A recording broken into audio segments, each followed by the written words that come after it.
Estamos felices. Bueno, vamos a comenzar. Vamos a hacer tres son y comenzamos.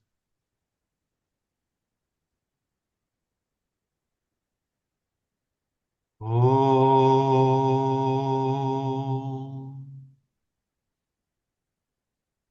Om,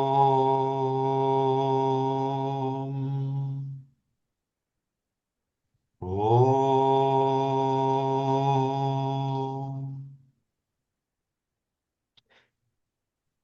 Buen día, Zairán. Bienvenidos somos todos a este nuevo círculo de estudios. Hoy vamos a concluir, Dios mediante, el penúltimo capítulo del Gita Vajini, el Bhagavad Gita comentado por Satya Sai Baba. Es el capítulo 16, perdón, 26, el que vamos a concluir en el día de hoy. Desde la página 198, por la mitad de la página 198 habíamos quedado.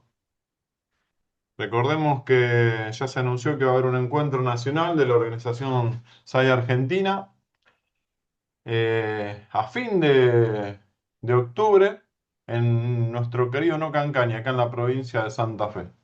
Así que el que pueda ir agendándoselo. Ojalá Raúl puedas venir, que estás siempre solés venir, que estás lejos, pero bueno, para ir organizándonos.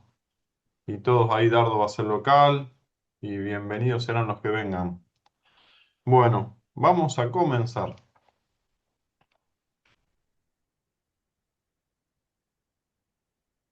Algunas personas piadosas consideran que los actos de caridad son también tapas físicos.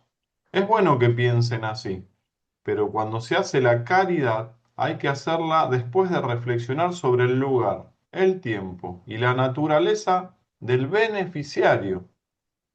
Por ejemplo, los donativos para escuelas deberían hacerse en lugares donde hasta entonces no ha habido ninguna. Los hospitales deben establecerse en zonas donde las enfermedades están difundidas. El hambre de la gente debe ser satisfecha en donde las inundaciones o sequías han causado condiciones de hambruna.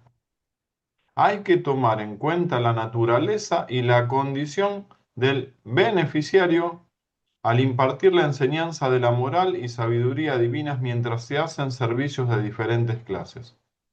Aquel acto caritativo que le quita a una persona la deficiencia que le es más perjudicial para su progreso es el llamado sátvico. Krishna interrumpió a Arjuna. Krishna interrumpió a Arjuna. ¿Puedo hacer aquí una pregunta? La caridad, como quiera que se haga, es caridad, ¿no es así? ¿Por qué distingues tú entre sádvica, rayásica y tamásica? ¿Existen tales clases de caridades? Krishna contestó, dice Sai Baba, por supuesto que las hay. Entre aquellos que hacen donativos para caridad, la mayoría están anhelantes de obtener por ello nombre y fama. Ese es el motivo del acto que realizan. Buscan algo en compensación de lo que ofrecen. Muy pocos son los que desean la gracia del Señor y nada más. Los regalos que se hacen con ese solo objetivo al recibir la gracia del Señor son sádvicos. Los regalos que se han hecho esperando algo en compensación, como fama y publicidad, estimación pública y poder, o entregados con petulancia, o de mala gana, o bajo presión, estos deben clasificarse como rayásicos. La caridad debe darse con reverencia y con fe. No debería arrojarse nada más a la cara del beneficiario, ni debería darse a persona que no la merezca, en un momento inoportuno. Más alimento que el que está sobrealimentado resulta una carga, no un favor. Los hospitales establecidos en lugares inaccesibles son tan inútiles como la caridad tirada a la calle. Tal caridad sin beneficio y desperdiciada es llamada tamásica. Cuando uno se dedica a hacer caridad, tiene que estar muy vigilante. No debería brindarse a cualquiera que la pida, ni debe derramarse en toda clase de lugares. Ten cuidado de recordar las tres clases que te he mencionado y luego actúa como te parezca más apropiado. El regalo que hicieres no debe ser para obtener nombre y fama, ni debe tener ningún motivo de pompa o publicidad. Debe tener un buen motivo y ser útil. En todos los actos, la actitud sátvica es la mejor. esta actitud debe penetrar todas las cosas que se ven, que se oigan y que se digan. Arjuna, que estaba escuchando todo esto con la cabeza baja y con gran concentración, embelesado con la dulzura del semblante del Señor, le preguntó así: ¿qué es exactamente el verdadero escuchar y el verdadero ver? Por favor, dímelo detalladamente y entonces podré seguir tus instrucciones. Le rogó a Krishna en tono tan suplicante que el Señor sonrió amablemente. Krishna le dio palmadas en el hombro y dijo: el escuchar sádvico es oír las historias, las experiencias y los mensajes de los sabios y santos que tuvieron aspiración por Dios y lo realizaron. La vista sádvica es la forma de mirar a los adoradores del Señor, las imágenes de los santos y de los sabios, e incluye el hecho de asistir a festivales en los templos. La vista rayásica consiste en ver escenas de lujo, cuadros de goce sensual, de pomposa espectacularidad, de exhibición de poder y posición, y de ostentación y autoridad ególatra. El regodearse con la descripción de escenas e incidentes sensuales, con la demostración de poder y autoridad, con la afirmación de poderío y valentía, son actos que deben clasificarse como de audición rayásica. Otros se complacen en escuchar aventuras horripilantes, cuentos de gente malvada y de acciones viciosas. Tales son los individuos tamásicos. Admiran la crueldad y las tácticas aterradoras y se complacen en mantener presentes tales escenas. Adoran a los dioses demoníacos sedientos de sangre y se encantan con relatos de fantasmas y de fuerzas misteriosas. Queridos lectores, esta es la esencia de la enseñanza del Bhagavad Gita. Sus cuerpos y vidas están basados en el alimento, están sustentados por el alimento. Así, es el alimento el que decide el nivel del logro y determina que sea elevado o bajo. Hoy día se pone énfasis en la disciplina y en la conducta regulada, sin hacer referencia al alimento. Por grande y erudita que sea una persona, por mucha que sea la atención que preste a las enseñanzas del Vedanta y se esfuerce por difundirlas, si descuida el estricto código fijado para el alimento, que es la base misma del cuerpo y de sus funciones, no podrá lograr el éxito. Se descuida la pureza de los alimentos, del cocinero y de los que sirven lo que han preparado. Quedan contentos en cuanto sus estómagos se llenan, en cuanto se satisface el hambre. El primer templo que visitan al romper el alba es el restaurante en donde ofrecen idli, entre paréntesis preparación de arroz con especias, y sambar, entre paréntesis especie de caldo de vegetales muy picante, al alma llena de dulzura y bienaventuranza. ¿Cómo pueden estos glotones lograr ninguna concentración? La pureza en la preparación, la pureza de las provisiones y la pureza en el servicio, ¿cómo podrían considerarse garantizadas en los restaurantes? ¿Quién les presta atención? No ponen atención a esto y la gente se queja en voz alta, que no tienen éxito en la concentración y sufren una confusión mayor. El efecto deseado se alcanzará únicamente cuando las causas apropiadas funcionen bien. Si se cocinan cosas amargas, ¿cómo puede el platillo acabado ser dulce? El alimento y la diversión están ambos muy cuidadosamente regulados en el Gita, pero poca atención se pone a estas enseñanzas y no se la considera tan esencial. Hay personas por todas partes que juran por el Gita, que hacen exposición de su contenido durante horas y horas y que predican sobre él, pero muy pocas ponen en práctica sus enseñanzas. Los versos colman sus cabezas, pero ellos son incapaces de enfrentarse a los reveses con buen ánimo y filosofía. La felicidad y la paz pueden lograrse únicamente cuando el alimento y la diversión son limpios y depurados. Las tinieblas y la luz no pueden coexistir. El deseo, kama y rama no pueden estar juntos en el mismo sitio. Son como el fuego y el agua. ¿Cómo puede uno librarse de una mala reacción si se tiene alguita en una mano mientras que en la otra se sostiene una taza de té o de café o un cigarrillo encendido o una pizca de rapé? Algunos hasta tratan de justificar sus indisciplinadas vidas, declarando que no obstante lo que coman, la manera como lo coman y el lugar donde lo coman, el alimento se vuelve puro y aceptable en virtud del vehemente fuego del conocimiento que tienen dentro de sí. ¿Cómo puede un fruto amargo convertirse en dulce por el solo hecho de sumergirlo en varios ríos sagrados? ¿Cómo pueden aquellas personas que simplemente hablan del guita saturarse de la dulzura de su mensaje? Lo que en realidad sucede es que aquellos que escuchan tales hipocresías pierden hasta la poca fe que tenían en nuestras escrituras y se convierten en escépticos endurecidos. ¿Cómo puede esperarse que una persona que se sienta incapacitada para restringir y regular sus hábitos de alimentación restrinja y regule sus sentidos? Si no puede limitar y controlar sus alimentos, ¿cómo puede limitar y controlar los sentidos? ¿Cómo puede el que es demasiado débil para subir una escalera ascender a las alturas celestiales? Cuando un hombre es cuando un hombre es la impotente víctima del café, de los cigarrillos o del rapé, ¿cómo puede reunir fuerza y valor para vencer a enemigos más poderosos como son la ira, la lujuria y la codicia? Si no puede renunciar a la inmundicia, ¿cómo puede renunciar al deseo? Dominen la lengua y luego podrán dominar al sexo. Ambos están firmemente intercomunicados, tan cerca el uno del otro como los ojos y los pies. Sairán, terminamos capítulo 26. Doy fe que no recordaba haber leído esto de Sai. Hay varias cosas que me resultaron impactantes. Le vamos a dar paso a Marco Erice, bienvenido a los que se fueron sumando. Sobre todo, ¿sabe por qué Marco me llama la atención? Y no lo leí antes, lo estoy leyendo ahora, bueno, lo he leído en otra oportunidad, pero no lo había refrescado, que en el servicio le pone énfasis al recipiendario del servicio, no al que ofrece, ¿no? Toca ese punto en este discurso.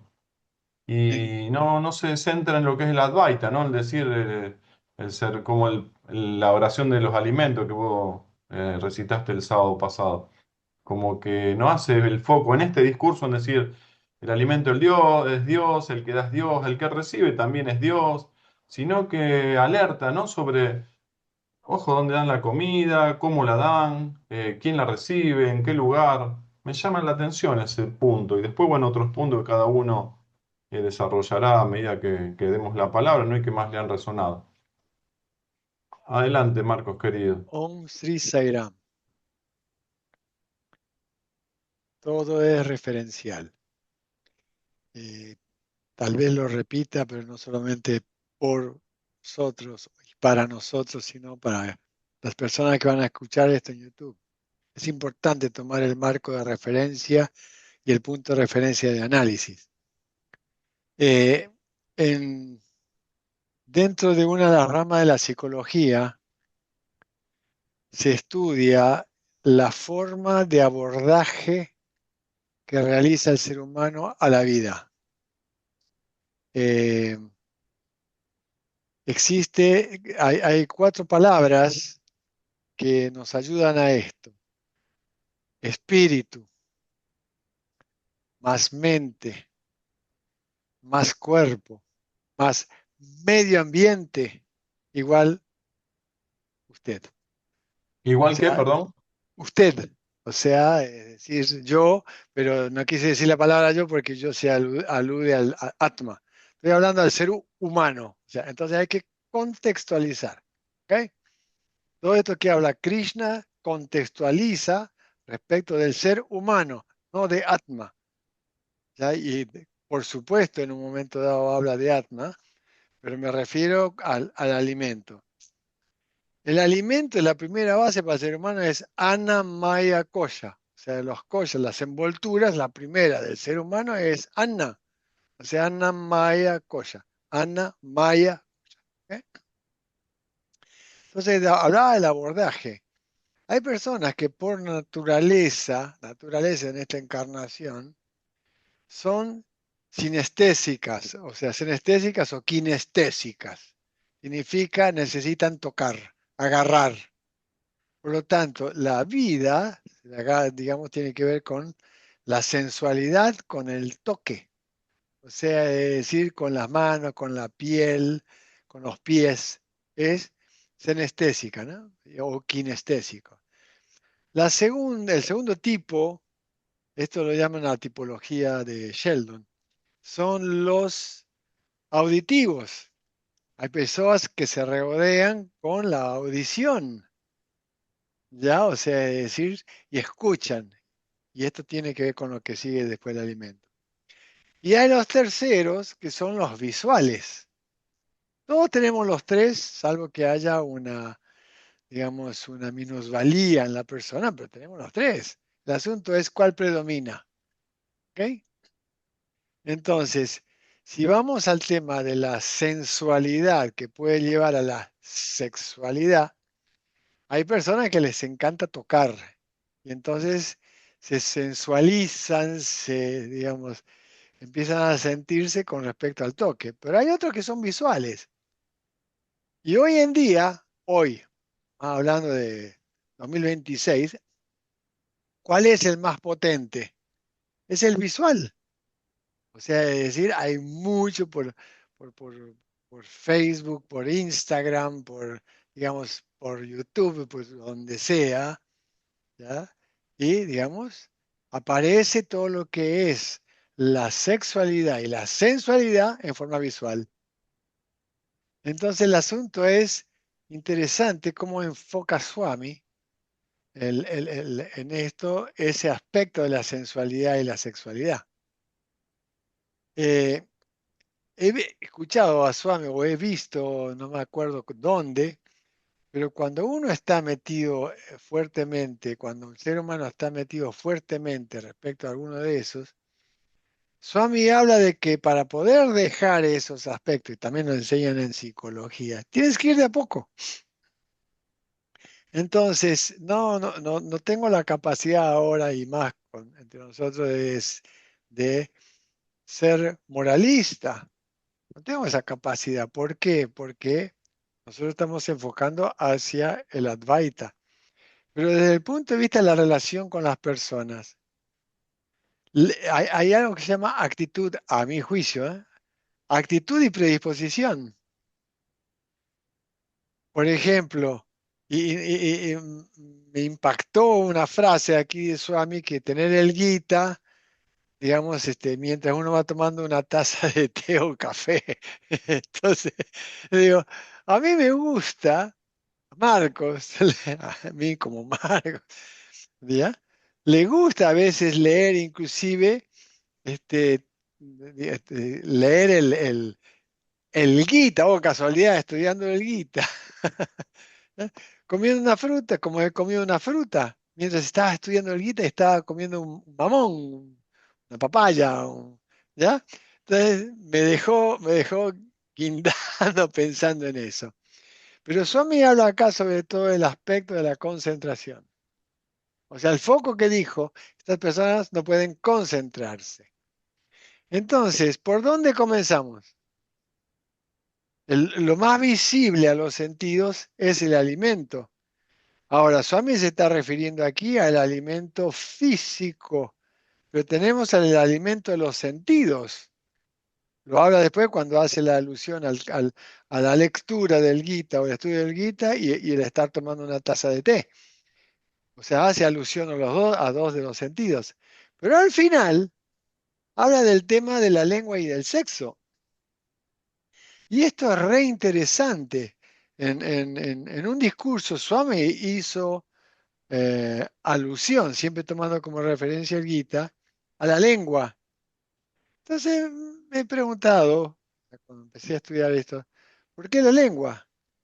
Y porque la lengua es la que degusta, o sea, es potentísima. La lengua es un órgano potentísimo, nos dice Swami.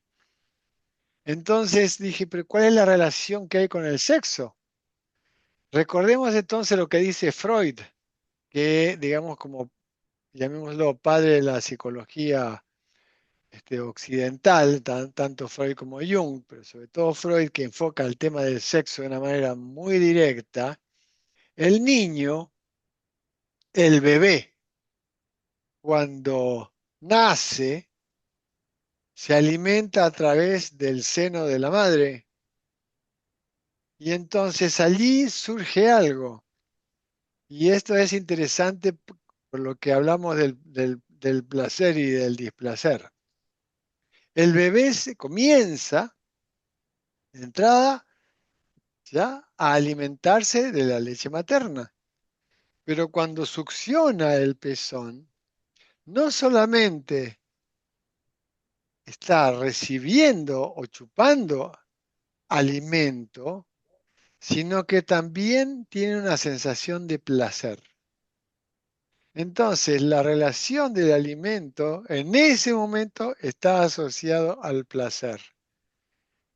¿Por qué? Porque el niño es una atracción la que siente de aquello que le gusta, la raga, que es el asociarse al seno de la madre o a la persona que actúa el rol de madre. Podrá ser madre, digamos, natural o otra madre que no es la madre del bebé, pero que lo alimenta con leche.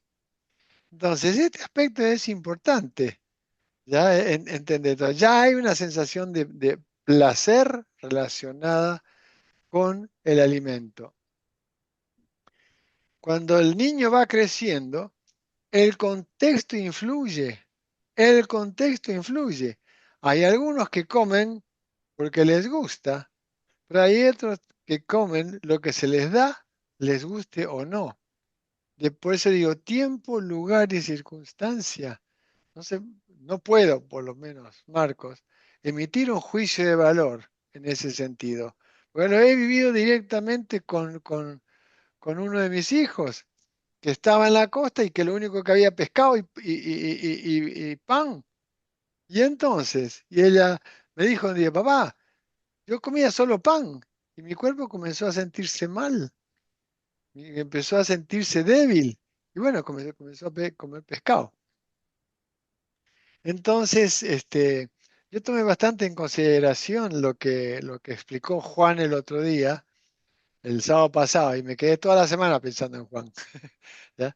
Porque a mí también digamos, me dijeron, Marcos, tenés que comer carne de frente, ¿eh? Y la fuerza de la enseñanza de Baba es mayor que la tendencia, en este caso este Jiva, ¿no? de comer animal. O sea, me digan lo que digan, digo, no, no voy a comer animal. No voy a comer porque no lo siento. Por más que el cuerpo lo necesite, el aspecto de la enseñanza de Baba con respecto a lo que inclusive habla del alimento es más potente que la tendencia de lo que digan los médicos o los nutricionistas con respecto a la carne. Entonces, gracias a Dios, sé que hay sustitutos hoy, sé que los hay y de hecho los estoy utilizando, que digamos desde el punto de vista de proteína, que son más potentes que la proteína misma de la carne. Entonces, o sea, a mi modo de ver, hay alternativas cuando dice, ok, voy a abrir el escenario a ver qué encuentro. De hecho, una de las proteínas que en este momento estoy tomando diariamente fue comprada por mi hija en España. O sea, es decir, hoy en día, es decir, hay muchos suplementos, Nestlé, este, Abbott, digamos que son grandes laboratorios, eh, Novartis, o sea, tienen formas de suplementos que ayudan al ser humano a sustituir la carne. Esto lo digo porque lo sé, o sea, lo estoy viviendo personalmente. Pero vamos a lo que dice Swami allí. Entonces, hablábamos de los, digamos, de los estímulos. Entonces, el ser humano vive, ¿no? Mientras está actuando como jiva humano por estímulos, ¿ya? O sea, recibimos estímulos. Ese estímulo lógicamente busca una respuesta. La neurociencia, bueno, lo explica cada vez, digamos, mejor, pero en psicología también se estudia. Estamos viviendo permanentemente recibiendo estímulos. Entonces, no es tanto importante el estímulo, sino la respuesta al estímulo. Entonces aquí viene, digamos, puedo sentir fuerte olor, una tendencia al olor a la carne, porque los que comen carne, ¿no? Me han dicho que lo que les encanta es el gusto, ¿viste? El gusto al churrasco, digamos, que les encanta. Y personalmente, cuando comencé el proceso de la alimentación no animalívora, no vegetariana, no animalívora, ¿ok? O sea, no animal, nada que tenga ojos, ¿ya? Nada que tenga ojos, que fue a los 20 años, ¿ya? El gusto de la carne me siguió durante unos 3 años. Sentía el gusto a carne y ¡rum! Me iba para allá. Entonces, un segundo, por favor. A alguien están llamando. No sé. Bueno, entonces, la tendencia, el estímulo, necesita la respuesta. Entonces, en psicología se enseña que la respuesta es lo importante, no el estímulo. Entonces, ¿por qué? Y aquí viene. El estímulo responde a digamos, a lo que es el cerebro, lo que se llamaba cerebro límbico, ¿ya? O sea, es decir, el cerebro mamífero, ¿ya? Pero lo que es el intelecto tiene que ver con el cerebro frontal. Entonces, la idea es cortar el estímulo a través de colocar el intelecto. Y esta es la clave. O sea, no importa la tendencia que tengamos. Si bien el alimento me gusta, y es decir, y la lengua es con la que voy a entrar, la lengua tiene dos grandes poderes. El poder de recibir y degustar y el poder de emitir. Entonces, la lengua, Swami nos lo dice, es como el fuego, o ilumina o quema. Entonces, ¿por qué digo esto? Porque cuando recibimos el alimento, la lengua define. Entonces, el asunto es controlar la lengua, pero controlar la lengua no solamente por la emisión, sino controlar la lengua por la recepción. Entonces, volviendo al tema de los estímulos, porque la base, a mi juicio siempre, ¿no? Entender es entender la naturaleza del estímulo. La naturaleza del estímulo.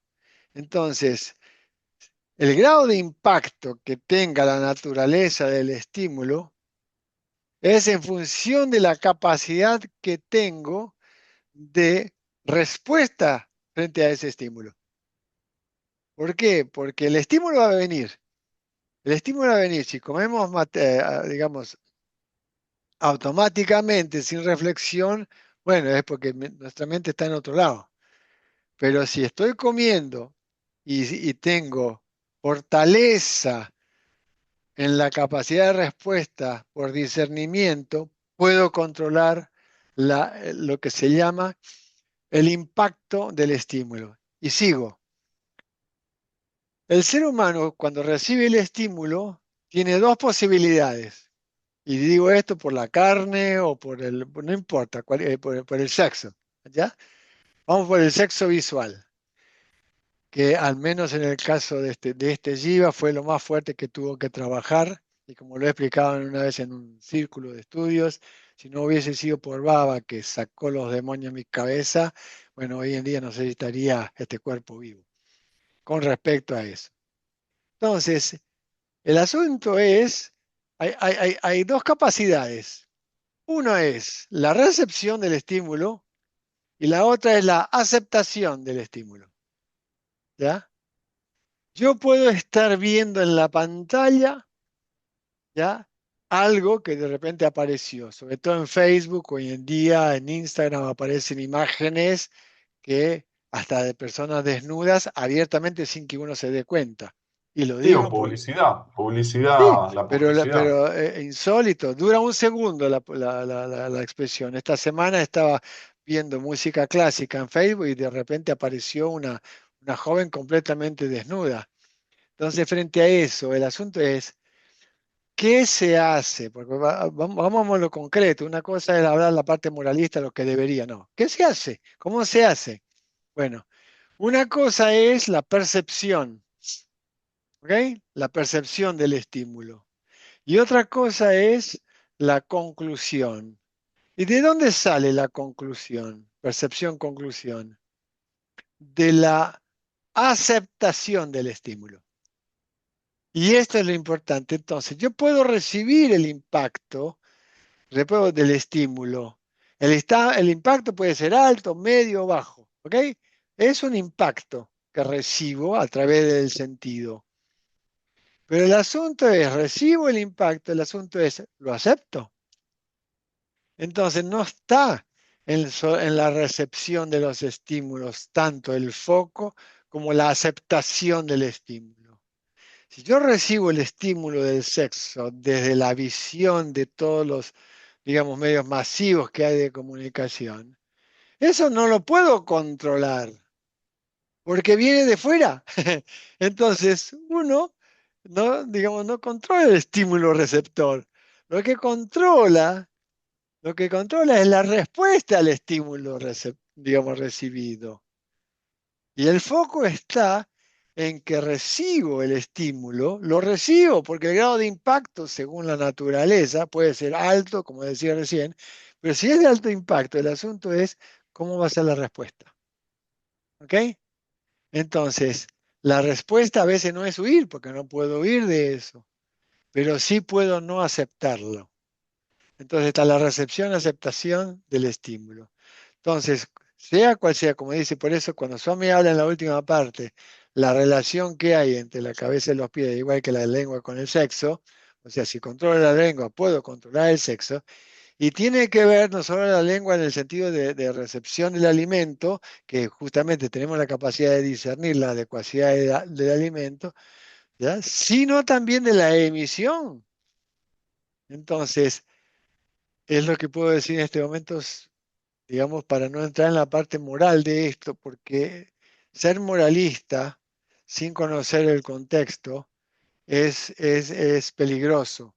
Es necesario conocer el contexto. Por eso Swami nos habla de que veamos a Dios en el hombre y de esa manera no hay juicio de valor. Pero una cosa es ver y otra cosa es actuar. Swami nos da parámetros de referencia para la acción, pero lo importante es tiempo, lugar y circunstancia, y de esa manera no se hace juicio de valor, pero sí se aplica discernimiento. Jai Sairam. Gracias, Marco, gracias. Bueno, ahora seguimos con Dardo. Abordaste, Marco, como la segunda parte de la lectura de hoy. Está bárbaro. Dardo, querido, si puedes expresarte. Bueno, ¿qué tal? Buen día para todos.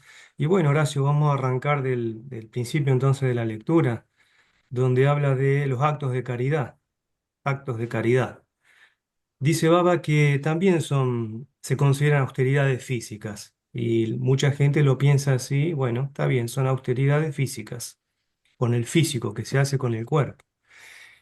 Pero acá dice que es importante tener en cuenta el lugar donde se va a hacer esa caridad, en qué momento se va a hacer y la naturaleza del beneficiario.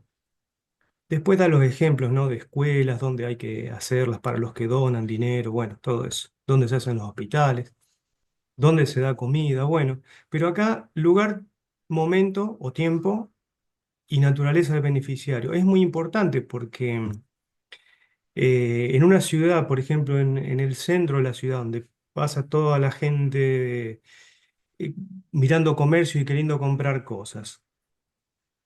Hay a veces que hay chicas o muchachos que hacen publicidad de algo y dan golosinas o dan cualquier tipo de cosas, ¿no? Bueno, eso no es caridad, eso es, como dice Baba, están buscando la publicidad, la pompa, la ganancia. Eso ya sería una caridad rayásica, que después lo va a explicar Krishna bien, ¿no? Que se divide la caridad en rayásica, tamásica y sádvica. Por eso, si tenemos en cuenta el lugar donde vamos a ir a hacer esa caridad, es decir, ¿por qué no damos esas golosinas en lugares donde los chicos no pueden acceder a golosinas? Por decir, ¿en qué momento? Y en un momento festivo o algo así, no cualquier día, a lo mejor.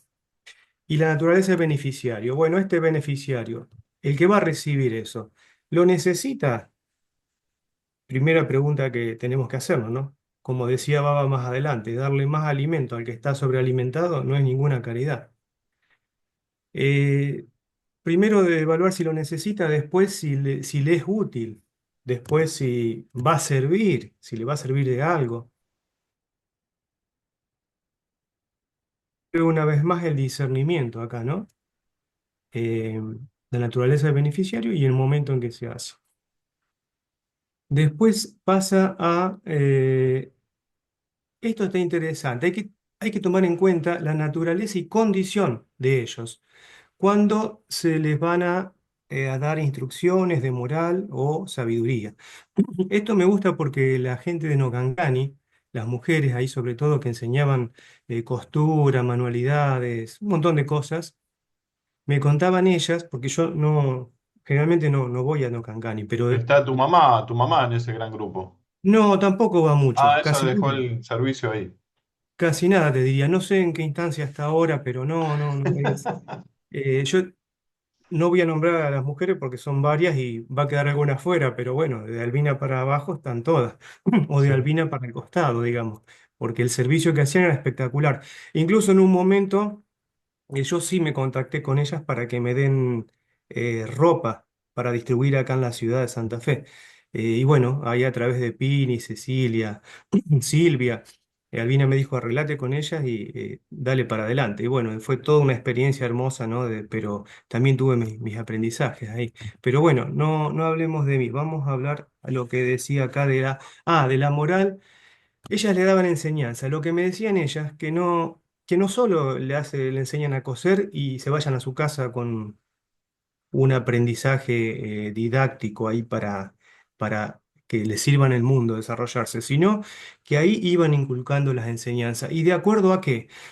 Por ejemplo, la naturaleza de los que la reciben. Bueno, en esas zonas hay mucha criminalidad, muchos robos, mucha eh, delincuencia. Entonces, ellas sutilmente empezaban a inculcar que eso no era correcto. ¿A quién? A las madres y a los niños que iban a hacer todo, que iban a recibir el servicio ese. Entonces, se va buscando la forma de no solo hacer un servicio material, sino a la vez inculcar esto de la moral, dice Baba, enseñanza de la moral y de la sabiduría divina. Bueno, No, perdón que te interrumpa, Dardo, con un tema muy importante. Jamás, y Baba así no nos aconseja, directamente nos lo dice. No hay que hacer proselitismo. Y ellas no hacen proselitismo, no dicen, pues ahí Baba dice, no, ellas van a los valores, van a las virtudes. Y no hacen proselitismo, ni siquiera ponen cuando dan cosas un cartelito con la foto de Baba, no, ni siquiera, no, van directamente al amor puro y al consejo desinteresado de quien sigue uno. Y eso es muy sano, lo veo tan bien. Y bueno, y Baba lo aconseja, no hacer proselitismo cuando hacen servicio. exacto.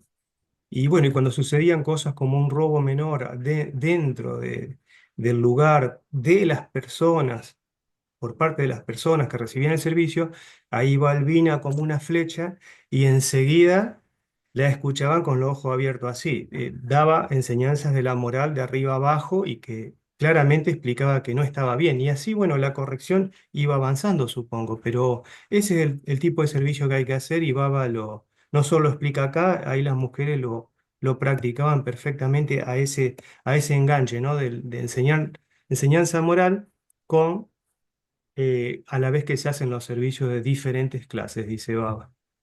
Dardo, y a mí lo que, como dije cuando terminé la lectura, me llamó la atención, porque acá en Rosario cuando nos focalizamos en el servicio, siempre lo vemos desde nuestro lado, digamos. No ponemos tanto énfasis en lo que acá Sai dice que pongamos énfasis en el que recibe la cosa. Nosotros sentimos que hay que dar amor, cómo hacer la comida y nos focalizamos en nuestro grupo. Pero acá le está dando mucha importancia y ahí viene no cuestionamientos, sino mis conflictos de emociones y cómo ver el beneficiario si lo merece o no, o algo por el estilo que uno lo leyó acá. Y porque nosotros tenemos que trabajar el discernimiento, Horacio, como dijo más adelante, darle un ejemplo. Eh, uno ve un borracho que anda en la calle y es o drogadicto, o borracho, indigente y que anda por la calle. Baba dice, no le den plata, ni a ese ni a nadie. Nunca den plata como donación. Acá lo llama regalos, también lo llama a lo que es caridad, ¿no? La palabra caridad. Usa caridad o regalos. ¿Por qué? Porque esa persona la va a utilizar en lo que más daño le hace porque ya sus basadas lo tiene configurado de seguir emborrachándose o seguir drogándose. Eso es muy importante. Por eso, el discernimiento que tenemos es parte nuestra, que tenemos que trabajarlo a eso nosotros. No, ¿cómo dice Baba? Vamos a las palabras que él dice. No darle, acá dice, ¿no? No, acá. No debería brindarse la caridad a cualquiera que la pida. Es clarita la frase. No debería brindarse a cualquiera que la pida, ni debe derramarse en toda clase de lugares. Después en otro momento dice, eh, claro, porque se transforma en inútil, ¿no? Y aparte le hace daño a la persona, porque por ahí decía que acá, bueno, como que la persona, el acto caritativo que le quita a una persona la deficiencia que le es más perjudicial. Bueno, se entiende que yo tengo que darle algo que lo acerque al lado sádico, por así decir, aunque posiblemente esté muy alejado por la condición tamásica o rayásica de la bebida, o del delito o de la droga, pero eh, no podemos darle lo que es más perjudicial para ella, justamente, tenemos que hacerlo al revés.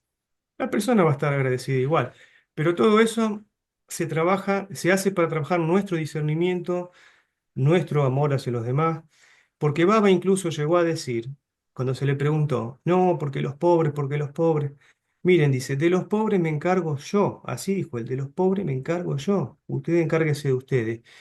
Pero todo esto aparece en este círculo, digamos, teatral del mundo, para que todos trabajemos y todos sigamos ascendiendo, porque no estamos en el pico de la evolución, por eso toda esta enseñanza para seguir avanzando. Y bueno, y después cuando lo dividen sádvica, y la caridad sádvica es solo la que busca la gracia del Señor como recompensa, por así decir, ¿no? O como objetivo. Ese solo objetivo le dice. Eh, no dar algo para tener nombre o fama, o para que digan que yo di más que el otro. No, eso O no. ponerlo en las redes sociales después, que muchas Ni veces hablar, pasa. ni hablar. Las mejores, eh, las más sádvicas acciones de caridad son las que ni nadie se entera. Eh, ¿Cómo era lo que decía Jesús? Que tu mano izquierda no sepa lo que hizo la derecha, lo que dio la derecha, algo así. Eh, bueno, de todas maneras, vamos a seguir avanzando acá. O sea que esa es la caridad sádvica, el que lo único que pretende es la gracia de Dios y nada más. Todo lo demás, está bueno esto de lo que es la caridad rachásica, porque a veces, aparte de buscar publicidad, fama, o publicarlo en las redes, como vos decís, o buscar poder dando caridad, se hace énfasis a veces que muchos poderosos dan plata a los políticos para que después le den beneficios de alguna forma, ¿no? Eso tampoco sirve porque es querer más poder y esa caridad no sirve, es rayásica, aunque sea destinada a cualquier pueblo Claro. pobre, no tiene sentido. Eh, Acá, O ya que estamos en el tema político, y acá, perdón si agredo alguna ideología política de algún oyente, dar cosas para obtener votos.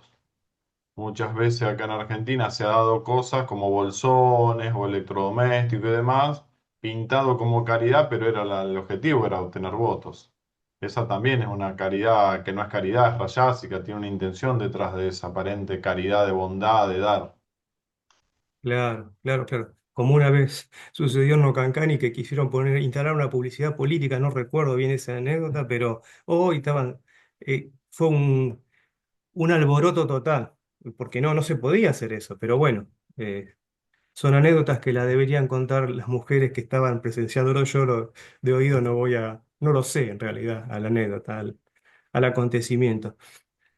Bueno, y acá con la caridad seguimos en este tema. Fíjense que dijo la persona que no lo merezca. no debería dársela a la ¿Viste persona que no lo... ese tema? Qué bárbaro. Y lógico, eso es claro con los, incluso de padres a hijos, que le dan todo tipo de juguete, regalo, plata, no sé qué, y a veces no lo merecen porque el comportamiento es un desastre, la atención en las notas de la escuela es un desastre, es decir, todo es un desastre. Entonces la persona por el apego le va a seguir dando igual. Bueno, esa caridad no es caridad, dice Baba, ¿no? Eso dice que es tamásico, lo llama tamásico. Es fácil analizar, la persona que no lo merece, y bueno, no se le puede dar por un apego o por querer gloria o por lo que sea, ¿no? Y después dice también que no hay que darla en un momento inoportuno. Eso es importante, un momento inoportuno. Cuando no es el momento, no hay que hacerlo. Eh, y da el ejemplo del que está sobrealimentado.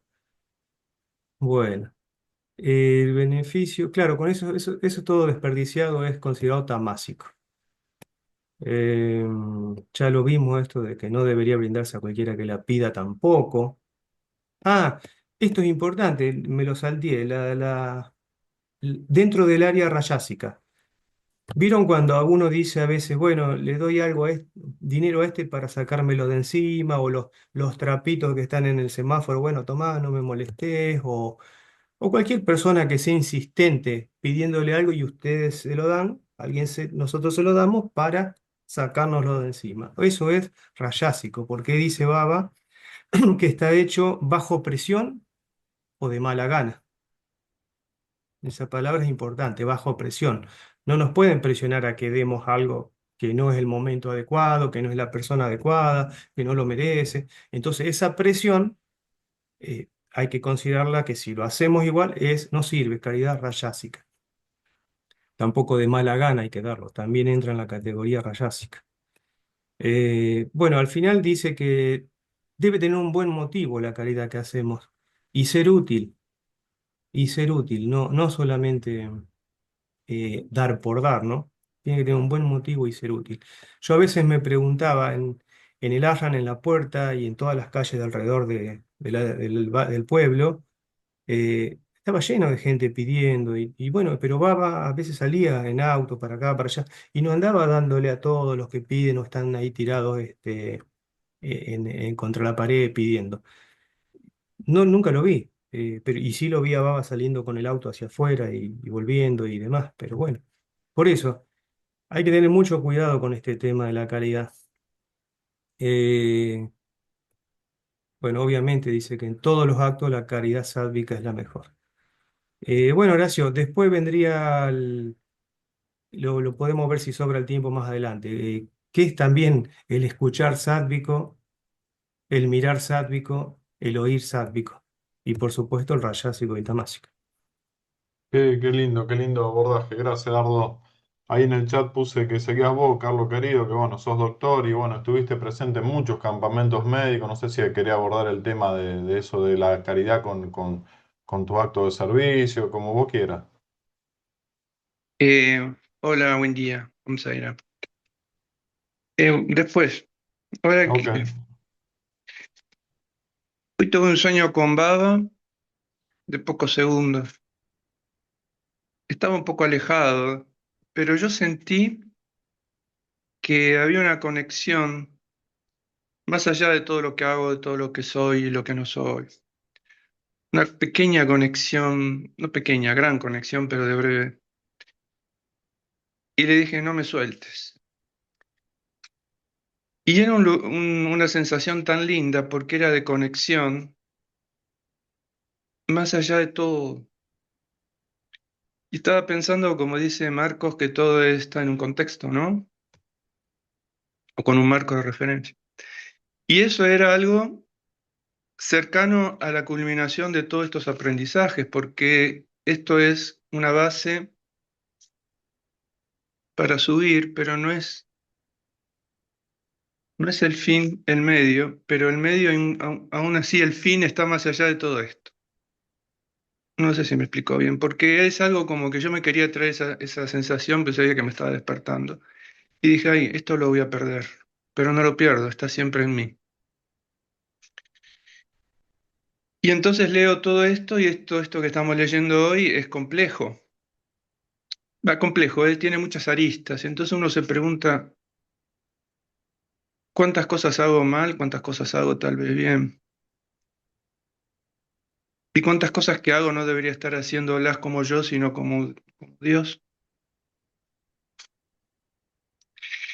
Y entonces estaba pensando un poco lo que dijo Marcos sobre el sexo.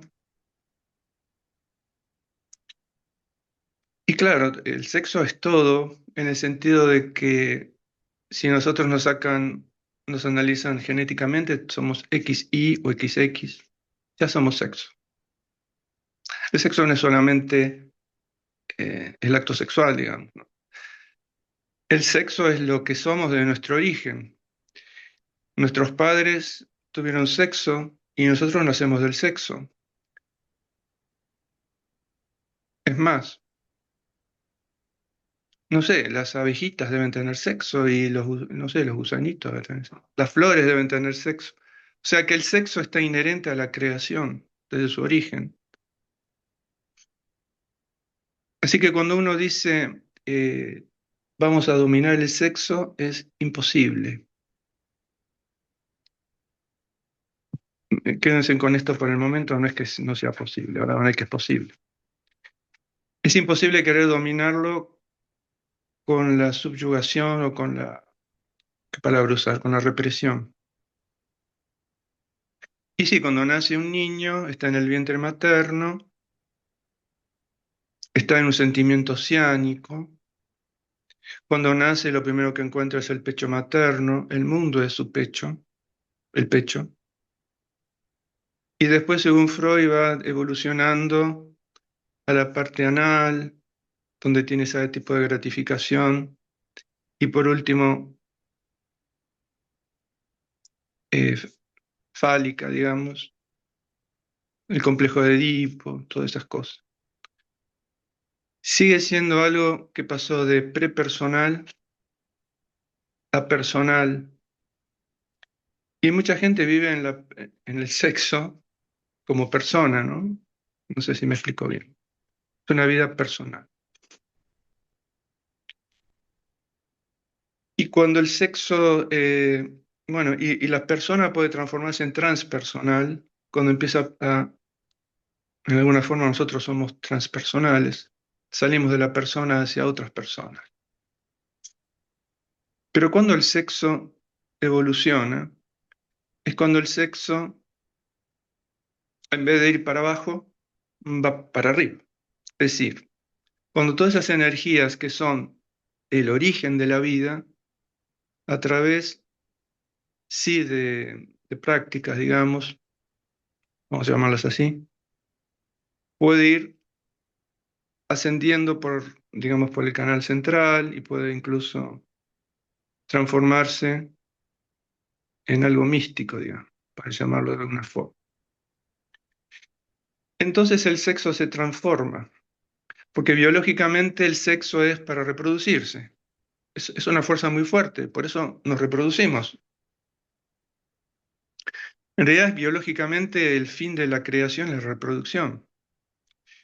Tan fuerte es que hasta hay violaciones, porque una persona no puede contenerse a sí mismo con el sexo y puede hacer un crimen o una violación, lo que sea, que es una transformación mm, perversa del sexo, ¿no?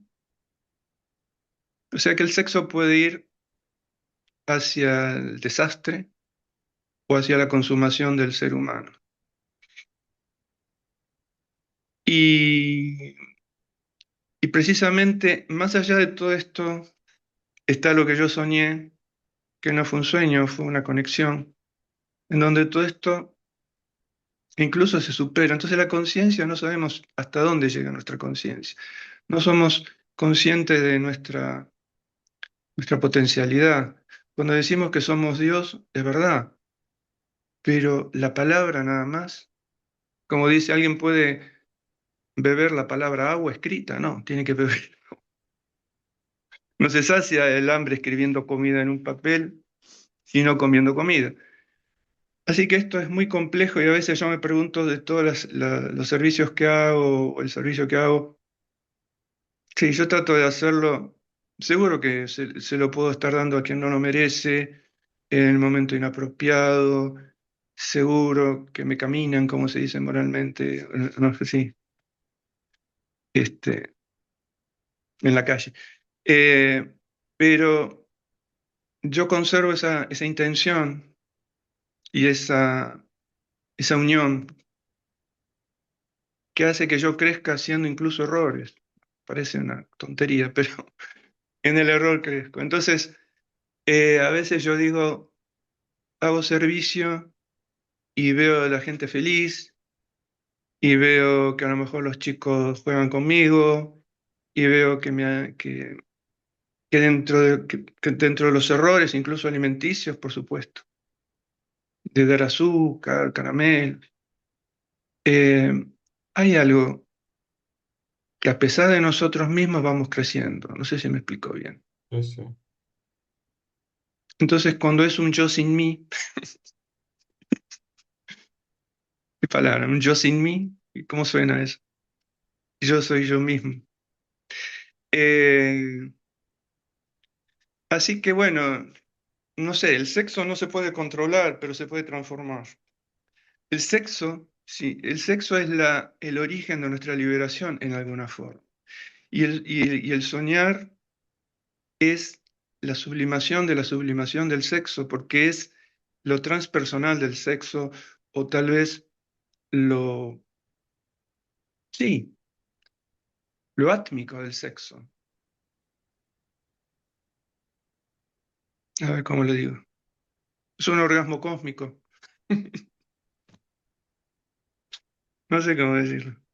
Pero es esto, estamos acá leyendo cosas que dice Baba, pero en el contexto de nuestro crecimiento, lo digo así, primitivo, de todos los días, práctico también, porque estamos en este nivel. Pero nuestro nivel es desde arriba hasta abajo, desde abajo hasta arriba, es lo que tenemos que descubrir porque ya somos eso. No sabemos dónde lo tenemos, pero en algún momento todo esto, esta ilusión, llega a otro punto de certeza, de unión, de Ananda. Bueno, nada más. Gracias. Un saludo. Qué lindo, Carlos, qué lindo, muchas gracias. Raúl, querido, adelante.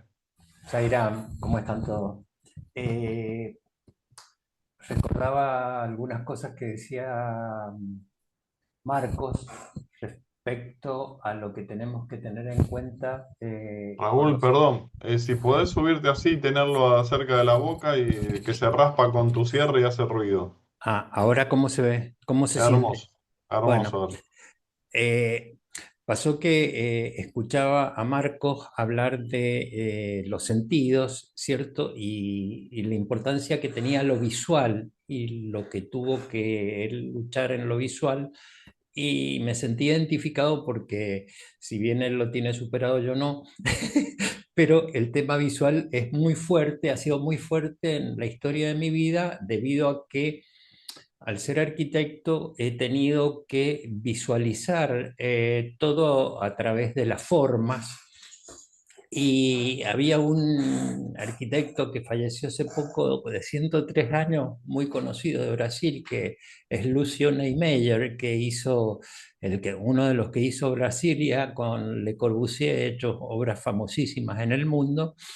Y yo me sentía muy identificado con su arquitectura porque él menciona todo lo hace con curva, con una habilidad increíble. Y entonces en una conferencia escuché que decía que él ama la curva porque la naturaleza es curva, los árboles son curvos, los ríos son curvos y la mujer es curva.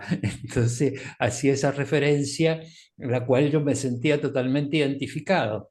Posteriormente yo he sido un gran amante de la escultura y estudié escultura y me tocó hacer esculturas donde están mujeres desnudas que uno tiene que tratar de hacer una obra con esa mujer desnuda. O sea que a mí me ha seguido todo esto, entonces para mí era muy común observar las mujeres cuando las veía en la calle o en imágenes que podían salir en determinadas películas o las redes.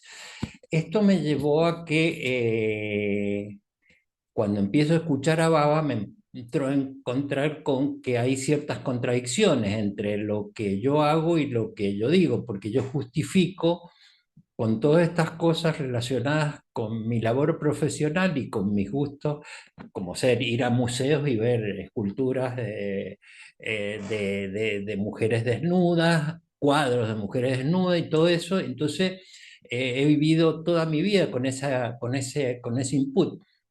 Entonces yo me justificaba en todo lo que yo podía percibir o hacer en base a todo esto porque me nacía así y después con el tiempo me fui dando cuenta que tenía que ir poniendo ciertos límites a estas cosas y justamente ayer encontré un libro, saqué un libro que me habían regalado, a ver, no sé si se ve, que dice El humor del avatar, se llama.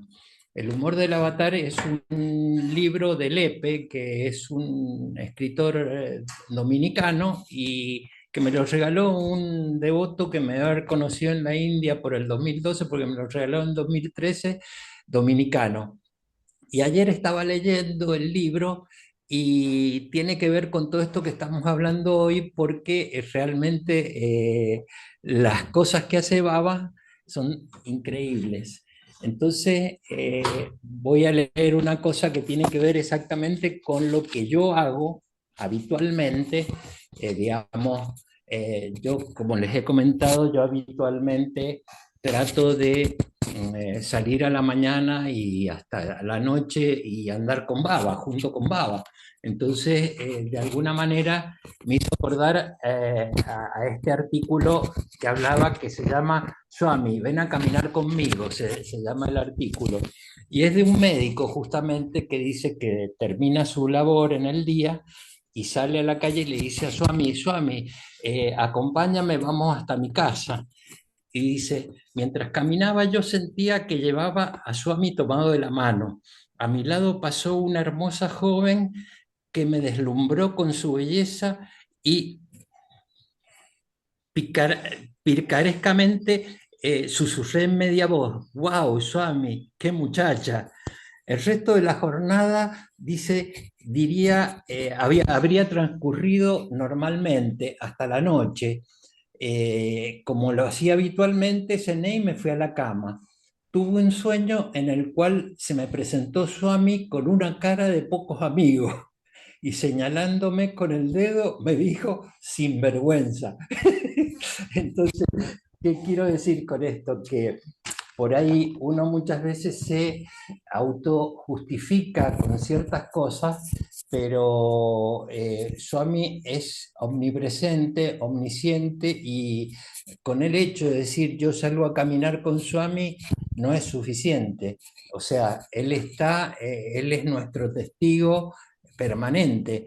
Puede ser uno, a veces, ¿qué quiero decir con esto? Esto me hizo acordar que yo hago lo mismo, de salir a caminar con él, pero que todo lo que uno ve y todo lo que uno piensa en el momento en que hace ese recorrido, el avatar está presente, es omnipresente. Entonces puede ser que no nos diga, como le dijo este hombre en un sueño, tal o cual cosa, pero no nos damos cuenta. O sea, yo voy cada vez tomando más conciencia de la importancia que tiene que Él sea omnipresente, que esté acompañándonos, que cada acción que nosotros tengamos, ya sea con mi visión, con mi habla, como decía, con mi lengua, ¿cierto?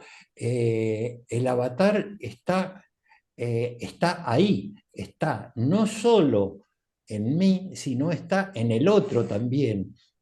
Entonces, es muy importante cómo se aborda esto en el transcurso del tiempo. Yo llevo muchos años trabajando este aspecto, pero muchísimo.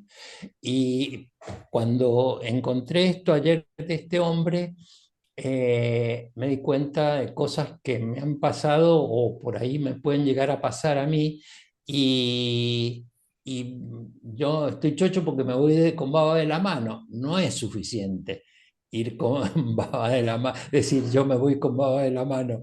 Hay que ser consecuente en pensamiento, palabra y acción, y como decía Marcos, esta es una tarea muy difícil y que lleva mucho tiempo el poder resolverlo en cada uno de nosotros. Entonces me pareció muy atinado y justo muy increíble, porque las historias que salen en este libro son verdaderamente maravillosas y tienen que ver con la omnipresencia de Baba, y que él lo sabe todo, está en todas partes, nos acompaña en todo. Entonces, como diciendo, digo, para mí hay que ser más cuidadoso con lo que uno mira, con lo que uno habla, con lo que uno piensa, porque hasta lo que uno piensa, aunque no diga nada, ¿cierto? Él está en ese pensamiento, él sabe que lo hemos pensado, y si es un pensamiento que no es non santo, como, como podría llegar a ser, tenemos que saber que él lo está recibiendo. Entonces, nosotros tener a nuestro testigo, que es nuestro maestro, que es nuestro Dios, que está permanente con nosotros, es un privilegio, pero tenemos que honrar ese privilegio, y para honrar ese privilegio tenemos que hacer un gran esfuerzo, al menos lo tengo que hacer yo. Zaira. Gracias, Raúl. Acá han puesto en el chat que están de oyente, creo que puso Teo, Juan, Eva. Así que los que quieran expresarse, que estén presentes, que no se han expresado, como Dora, Lili, Sebastián, Miguel, Manuel, Guillermo, no sé si me estoy olvidando algo, siéntanse cómodos y libres, exprésense. Miguel, si está disponible. Estaría bueno que vos, yo sé que vos estás bien familiarizado con la temática de la organización SAE, los lineamientos y demás. En esto del servicio, no sé si puedes expresarte en eso o lo que sientas. Sairan, muy buenos días para todos los hermanos. Pues bien, este es una alerta, un poste de informativo en la vía que tenemos hacia nuestra autorrealización, y Swami nos está colocando allí unos avisos para que los tengamos en cuenta. A mí me llamó la atención eh, el letrero específicamente, donde Swami nos dice: otros se complacen en escuchar aventuras horripilantes, cuentos de gente malvada y de acciones viciosas. Tales son los individuos tamásicos. Admiran la crueldad y las tácticas aterradoras y se complacen en mantener presentes tales escenas. Adoran a los dioses demoníacos sedientos de sangre y se encantan con relatos de fantasmas y de fuerzas misteriosas. En este párrafo, pues podemos entender que realmente nosotros tenemos que seguir controlando lo que ingresa y alimenta a nuestra mente. Y los sentidos, como es el caso de la visión, es alimentada, por ejemplo, por las películas, tal y como lo dice aquí Swami. Y hay personas que se deleitan viendo este tipo de películas, ¿no? Las películas de terror, las que causan sufrimiento, las que causan supuestamente una elevación de adrenalina, es un engaño para la mente, y en cambio sí está sometiendo a la persona a que tenga pensamientos malos y haya una mala elaboración de pensamientos. Swamiji dice que tenemos que nosotros tener un control de la visión y de la lengua. Nosotros realmente, dicho por Baba mismo, estamos cometiendo muchísimos pecados debido a una visión mala, ¿no? y tendremos que de alguna manera en el futuro enfrentarnos a las consecuencias de haber dejado esa ingreso de esas escenas que nos perturban la mente. De igual manera, Swami dice que tenemos que corregir esto y lo debemos hacer tal y como de pronto en la India no tenían hace miles de años, en la época de Krishna o de Rama, no había televisión, no había cine, pero sí habían obras de teatro. Swami mismo desciende de una familia de teatreros. Recordemos que el abuelo y el papá de Swami, Peda, él realizaba obras de teatro y esta era la forma como se transmitían los mensajes a la comunidad. Entonces Swami nos invita a que leamos historias sagradas, escuchemos historias sagradas para que nuestra mente poco a poco se vaya transformando. Es así que a las mujeres embarazadas se les sugiere escuchar historias como las historias que están en el Bhagavata o las historias bellas que se recopilan en las aventuras y pilatunas que hacía de pronto Krishna y de esto van a ser unos buenos sentimientos. Acá lo interesante es como Swami nos dice, ustedes pueden llegar a tener la determinación para llegar o llevar a cabo alguna acción, pero primero pasa esa acción por el pensamiento. Es como cuando nosotros vamos a escribir, por ejemplo, una carta y primero pensamos en lo que vamos a decir y luego comenzamos ahí sí a redactar qué es lo que queremos hacer. Es decir, que los pensamientos llevan a la acción. No puede haber una acción sin antes haber sido pensada. Y muchas veces nosotros reaccionamos por puro reflejo, pero de alguna manera ya ha pasado esa acción por nuestra mente. Es decir, que las tristezas, las angustias que puede llegar a tener una persona en su cabeza han pasado primero por su cabeza, han sido pensamientos y nosotros como consecuencia tenemos esos malos pensamientos y sufrimos.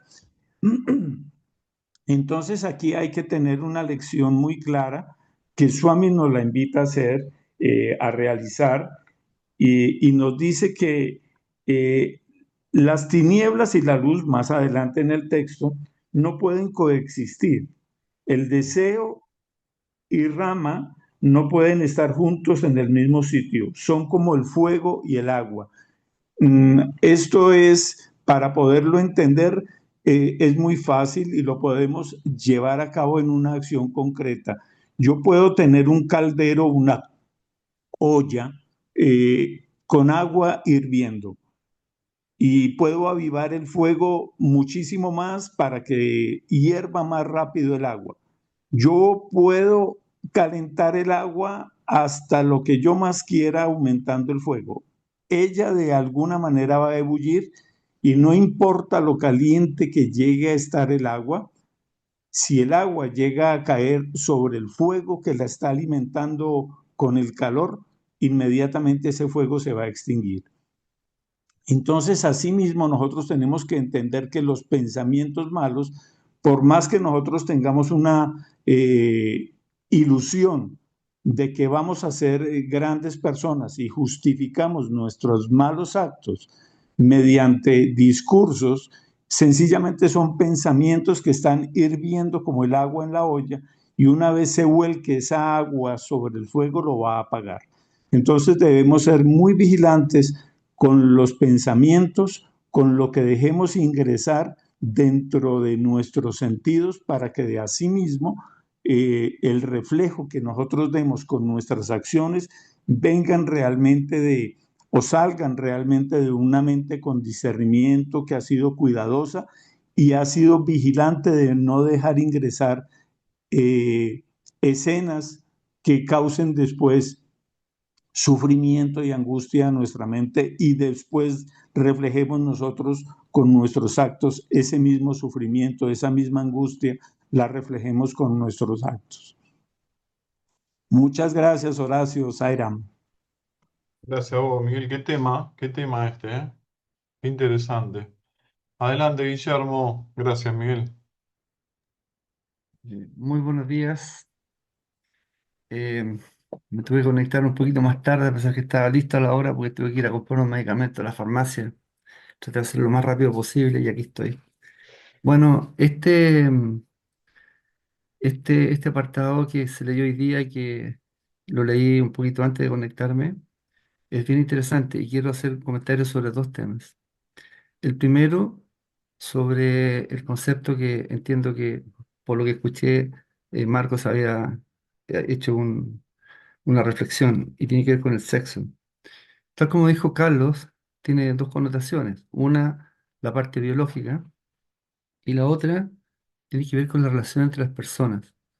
Y frente a eso, cuando uno mira y uno lee un poco sobre la historia de grandes personajes, sobre cuando ve un poco la historia de las naciones, emperadores, etcétera, y no quiero seguir mencionando a ningún grupo en particular, digamos, se da cuenta de que pareciera ser que el sexo ha tenido una fuerza muy, muy fuerte y han creído grandes imperios y grandes personajes de imperios por producto de eso. Pero en lo absoluto, en lo medular, creo que el sexo tiene otra connotación. Y bajo mi modesta perspectiva, creo que la relación entre personas, cuando de por medio está el amor, que es la base de todo lo que estamos estudiando de alguna manera, creo que la relación entre dos personas tiene una connotación completamente distinta a la que de alguna manera se visualiza cuando se habla de una relación donde no existe ningún tipo de compromiso entre las dos personas y simplemente por satisfacer un deseo o una inquietud o un logro, etcétera. Entonces creo que, por lo menos para mí, eh, no estoy entrando a decir de que el deseo frente al sexo sea justificable. No, lo que estoy diciendo es que el sexo, cuando se da esta segunda connotación, no la biológica, sino que relación entre dos personas y de por medio de amor, tiene una connotación que creo que es muy importante, es muy válida y creo que es uno de los ejes importantes de nuestra vida. Y respecto al tema un poco más de fondo que hay acá, de la caridad, eh, he observado durante muchos años cómo muchas personas utilizan los beneficios de la caridad en sus propios beneficios en el fondo, perdón la redundancia. Es decir, generan instancias, por ejemplo, muchos grandes empresarios para hacer donaciones y que finalmente les significa un beneficio económico. Entonces, aquí en el texto no es tan explícito, pero eso en la realidad es así. Eh, Guillermo, perdón que me meta. ¿Sí? Tal cual, buscan fruto de la acción, lo que ya estudiamos el Bhagavad Gita en capítulos anteriores, no buscar frutos por la acción. Exactamente, exactamente. Ahora, indudablemente que hay casos donde hay personas que inconscientemente a lo mejor generan acciones donde ellos de corazón piensan que lo están haciendo bien y tienen algún beneficio. Y eso es perfectamente lícito. Es como cuando uno, por ejemplo, trata de ayudar a una persona y finalmente la ayuda, le significa tal vez un mal peor de no haber ayudado, pero la intención es diferente. Porque si uno ve a alguien que está caído en la calle, en un lugar con tráfico, y lo va, corre, lo toma y lo desplaza, bueno, y entre medio un auto hace el quite, lo atropella, bueno, la intención era sacarlo del lugar donde había peligro. Y frente a eso, creo que hay un tema que para mí es como que el eje. Yo creo que cuando hay caridad es cuando uno entrega lo más valioso que tiene. Porque una persona que tenga mucho dinero, que entregue dinero, no sé si sea algo de mucha, digamos, de mucho valor, indistinto cuál sea el fin último. Si lo hace silenciosamente, qué bien. Cuando alguien tiene muchos conocimientos y entrega conocimientos, si lo hace, digamos, por beneficiar a otras personas, qué bien. Pero la pregunta que me hago yo es, ¿cuál es verdaderamente el mayor acto de caridad que uno puede entregar? Y creo que uno de los activos más escasos que tiene el hombre es el tiempo. Por lo tanto, cuando uno entrega su tiempo en beneficio de personas que lo necesitan, conocidas o no conocidas, creo que realmente ese es un acto de caridad muy valioso. Leía hace un par de semanas atrás, o 2 meses atrás más o menos, y no sé si comenté que en España habían 350.000 adultos mayores que estaban hoy día carentes de todo tipo de comunicación. Se estaban viendo cómo utilizar inteligencia artificial para apoyarlos. Entonces, claro, detrás de eso, una persona, una persona que se acerque, no a las 350.000 personas, imposible, a uno, a dos o a tres y entregue parte de su tiempo, está haciendo un acto de caridad, creo que muy preciado. Entonces, creo que para mí la caridad tiene que ver con entregar algo que uno tiene en cantidades limitadas o tal vez escasas y lo comparta en beneficio de segunda o terceras personas, más allá que las donaciones económicas. Y ahí hay diría yo, dos experiencias que he vivido y que alguna vez tienen que ver con esto. La primera, yo recuerdo en su oportunidad, cuando partí trabajando en una oficina que quedaba relativamente lejos de aquí de mi casa y que no me iba en auto porque el tráfico era muy complejo y me iba en metro, que a los 2 o 3 días después de volver a la casa, tipo 7, 8 de la noche, había una persona que estaba pidiendo dinero. Una persona más o menos de mi edad y relativamente bien vestida. Y yo me acerqué a la persona la tercera o cuarta vez que lo vi y le dije, buenas noches, señor, ¿cómo está? Y me saludó, buenos días, o buenas noches, me dijo. Mire, le quiero contar lo siguiente. Yo hoy día me levanté a las 5:30 de la mañana, 6. Tomé desayuno, me fui a la oficina en metro, estuve todo el día trabajando, desde las 8 hasta las 6 más o menos, 6:30, 7. Y vuelvo a la casa. Eh, si usted me da una razón para que yo le entregue dinero, yo le puedo entregar, me acuerdo que andaba trayendo el equivalente a $20. Normalmente no ando con dinero en efectivo, pero ese día andaba con dinero. Le entrego el equivalente a $20. Deme una razón por la cual usted, que está acá, que es una persona relativamente joven, que podría trabajar, deme una razón y yo le entrego los $20. Me quedó mirando y no me dijo nada, absolutamente nada. Bueno, después me cruzaba con él y cada vez que me veía se alejaba. Entonces, ahí, ¿no es cierto?, es donde se producen inconsistencias, porque muchos años atrás, en los años 70 más o menos, yo era pequeñito, en el centro había una señora que durante 40 años había sido una persona, una mendiga que era muy conocida, estaba en un lugar muy céntrico de Santiago, en época que Santiago Centro era el lugar importante de la ciudad de Santiago. Y esta señora se murió. Y cuando se murió, se dieron cuenta que tenía una fortuna. Era una persona que tenía muchos recursos económicos y por más de 40 años había mendigado. Entonces uno dice, pero a ver, ¿cuánta gente le entregó dinero a una persona que era millonaria? Pero millonaria fue algo que yo recuerdo siendo pequeño, que me lo explicó uno de mis familiares muy queridos. Y la última experiencia que le quiero comentar es algo que justamente va al revés del tema de la caridad. Fíjense que hay experiencias, y se lo digo con conocimiento causa, no es una idea que se me ocurrió, no. Hay personas que cuando llega el momento de salir de vacaciones por 10 días, 15 días, 20 días fuera de la ciudad donde viven, toman a las personas ancianas que viven con ellos, las llevan a un hospital, las dejan en urgencia sin ningún tipo de documentación y se van.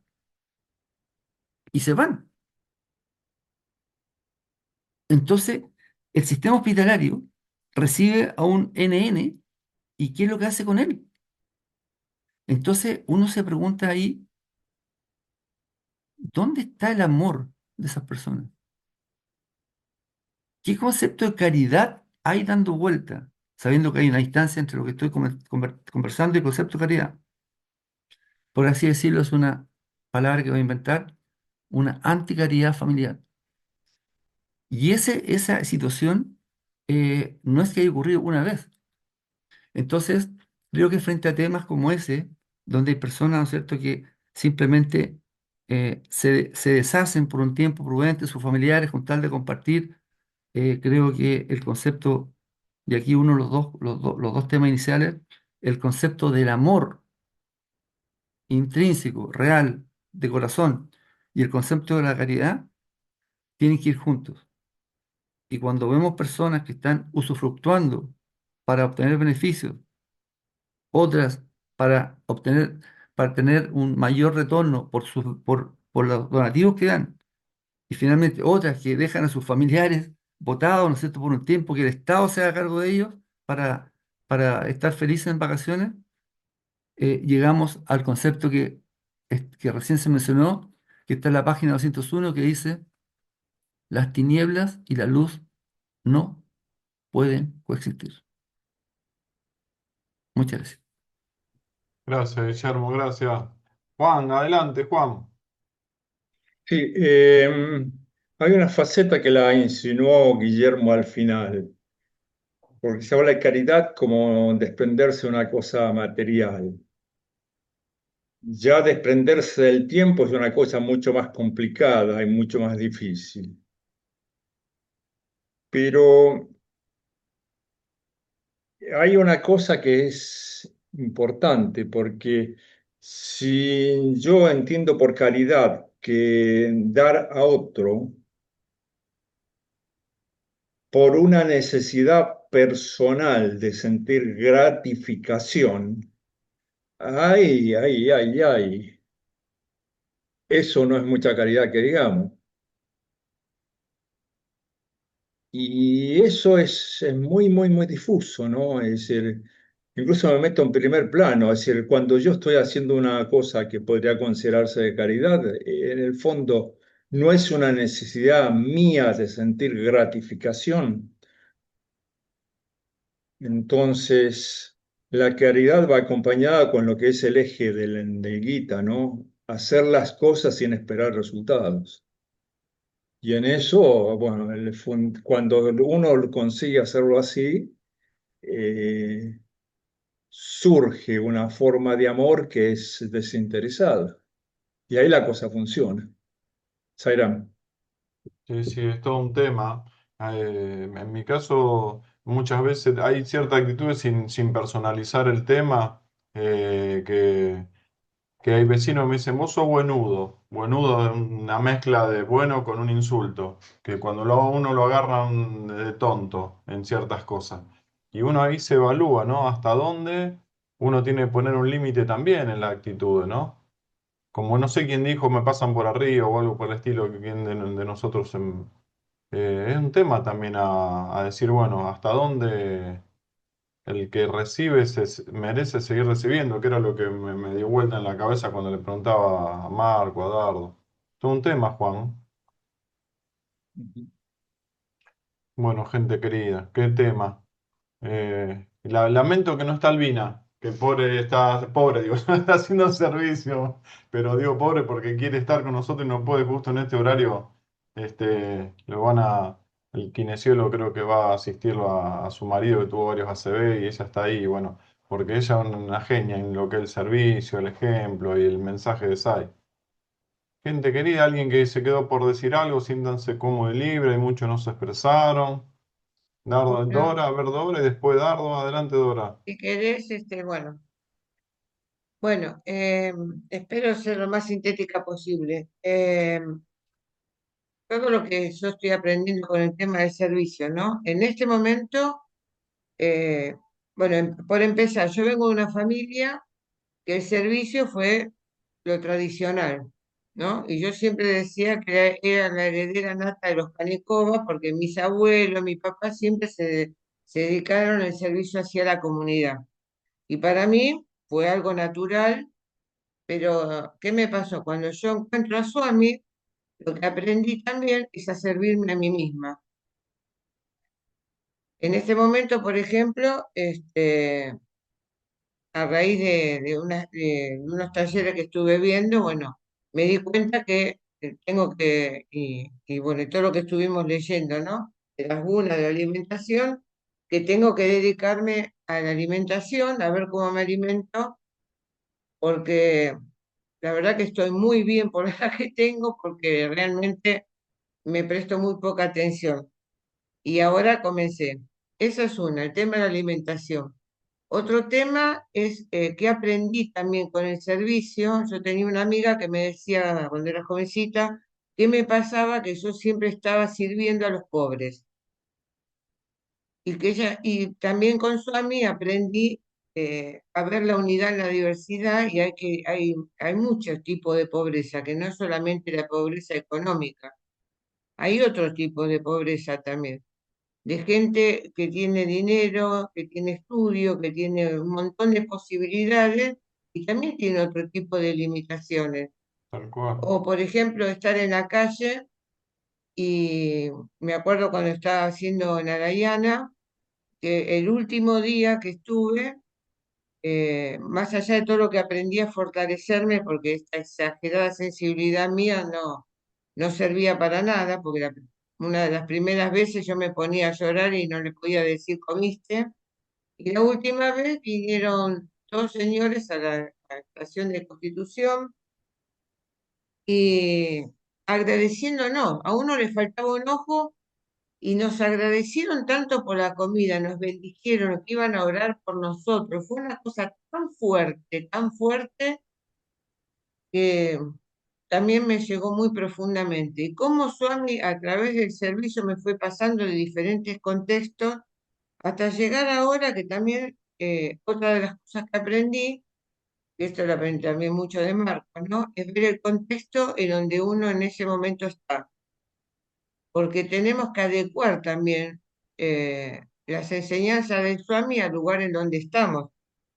Por ejemplo, yo con mucha liviandad en los talleres repetía tal cual lo que Baba decía, que depende de cómo son las madres, así es el futuro del país. Hasta que haciendo unos talleres de violencia familiar estuve al lado de dos mujeres, madres, que le mataron a sus hijas.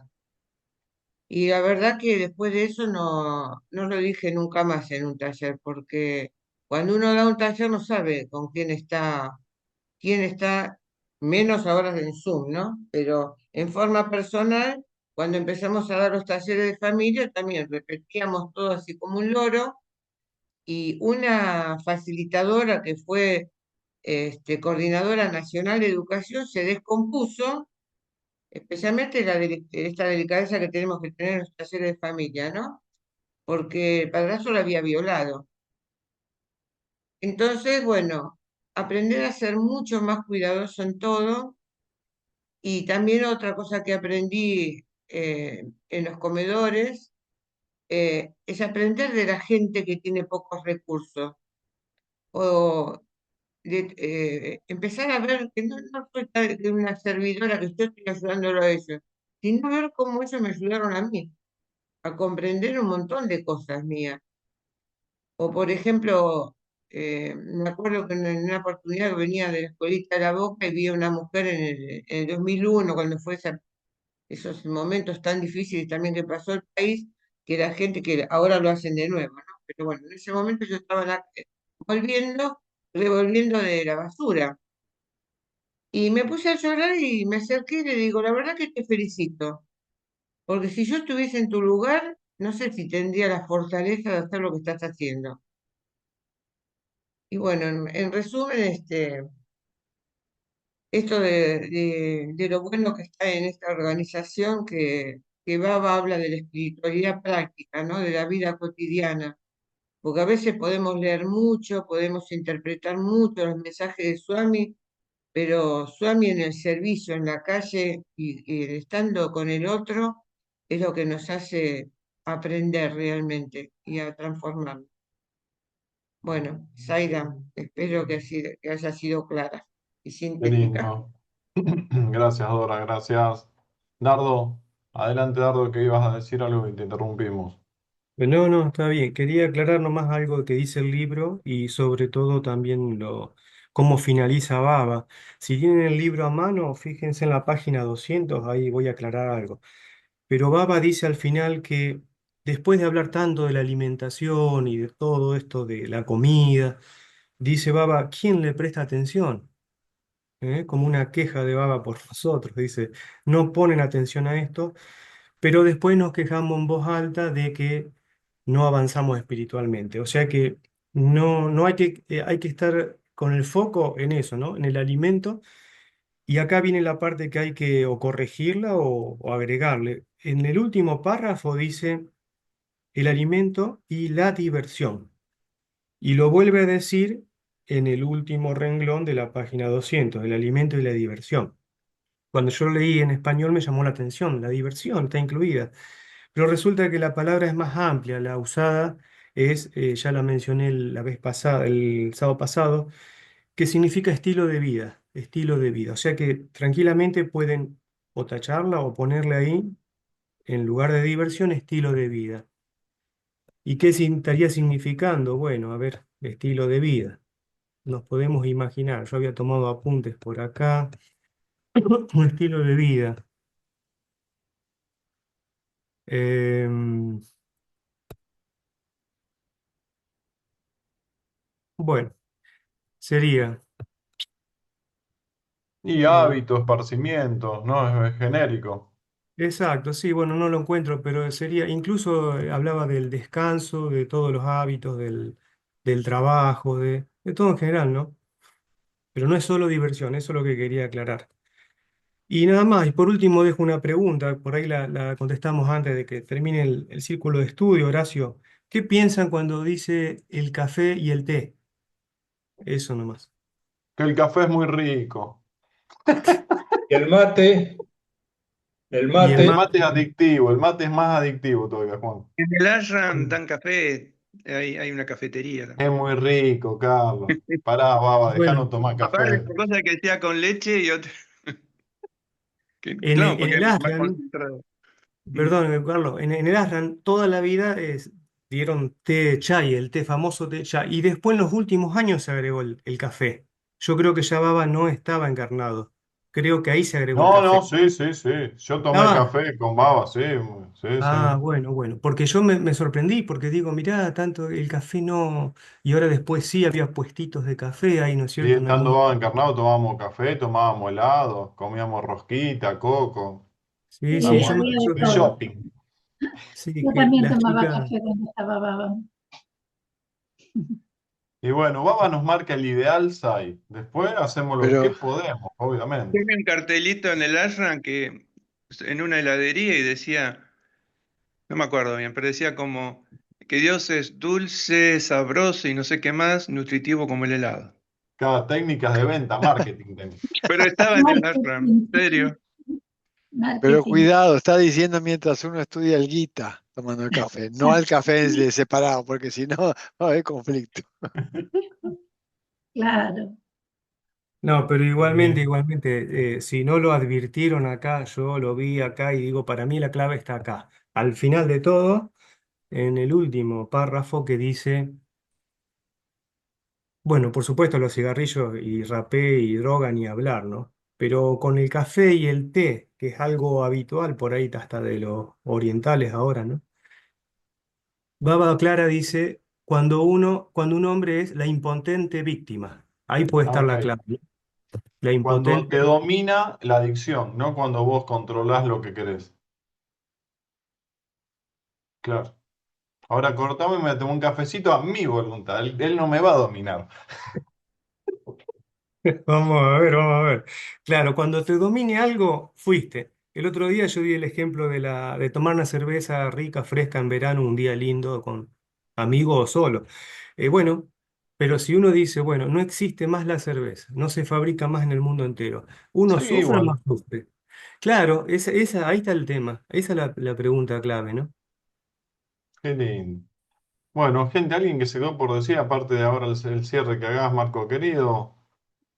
Tairán, Como acá dice, lo último, de Teo, sí, Teo, ¿qué querés decir? no iba a hablar, pero acá lo último dice, la felicidad, en la última página de la página 200 dice, la felicidad y la paz pueden lograrse únicamente cuando el alimento y la diversión son limpios y depurados.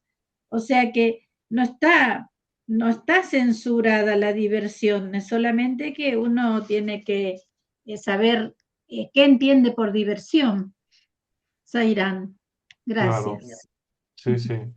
Es que la vida, si volvemos a lo que es la encarnación, el sexo, si no hay sexo, se extingue la vida, si no hay alimento, no, nos morimos de hambre, seamos felices, lo hermoso de la naturaleza y la visión que se complace con todo, o sea, también jugamos en esta, en este Maya, ¿no? Perdón, Horacio, ahí lo de la diversión, yo lo aclaré que era, la traducción era más amplia, no es exclusivamente diversión. Igualmente en la versión en inglés, acá encontré, pusieron recreación, recreación. Ah. Pero la palabra original en sánscrito, Estilo de vida. vihara, vihara, se está en sánscrito, creo que está incluso en una versión en inglés vieja, vihara, y es el estilo de vida, claro que obviamente entran las actividades recreativas, la diversión y todo lo demás. Qué lindo. Bueno, Marco Brice, hacete un cierre, querido Marco, que ya nos pasamos de tiempo, pero Sí, podríamos seguir más. vamos a hacerlo cortito. Pero eh, tenemos, a mi juicio, que tener claridad de cuál es el objetivo. Cuando no se tiene un propósito, lo dice Swami, y hoy las empresas hablan del propósito fundamental. Pero Swami también lo dice, ¿cuál es tu propósito? ¿Cuál es tu propósito? ¿Y cuál es tu objetivo? Entonces, cualquier cosa que hagamos, siempre tenemos que tener en claridad, a mi juicio, ¿para qué lo hacemos? La palabra para qué, no por qué lo hacemos. ¿Para qué lo hacemos? ¿Para qué hacemos las cosas? ¿Por qué? Y aquí hay una exposición que nos, digamos, que nos habla también Swami, cuando dice, cuando tú tienes claridad del objetivo y del propósito, si pones, y Swami dice que es necesario mantener la perseverancia en el logro del propósito, es lo que permite al sadhaka poder sentirse más relajado en la búsqueda, porque como también lo dice Vasista, abhyasa, el esfuerzo correcto, ¿no? La espiritualidad verdadera en el Advaita no necesita hacer mucho esfuerzo, sino hacer el esfuerzo correcto. Entonces, ¿para qué digo esto? Swami en esta parte, recordemos que el Gita es para toda la humanidad, ¿ya? Para toda la humanidad en todas las épocas. Entonces, es necesario captar qué se quiere decir con lo que se dice. Entonces, Swami dice una cosa así que acá que está, a mi juicio, genial para entender esto del propósito. Dice, sus cuerpos y vidas están basados en el alimento, o sea, la base es el alimento. Lo dice en varios discursos, Swami. Le da suma importancia porque es lo que va a permitir el primer paso en lo que es para llegar desde la Advaita, la comprensión, cuando se parte de la línea de la ignorancia, digamos, y hacia la sabiduría total, ¿ya? Que es diferente de la Advaita que va directo, que yo ya soy eso. ¿Ok? Pero vamos al tema aquí, recordemos que la base es el Samkhya y el Yoga. ¿Ok? El Samkhya y el Yoga, que son las dos grandes filosofías dentro del hinduismo, dentro de los darshanas. Entonces dice, sus cuerpos y vida están basados en el alimento y están sustentados por el alimento.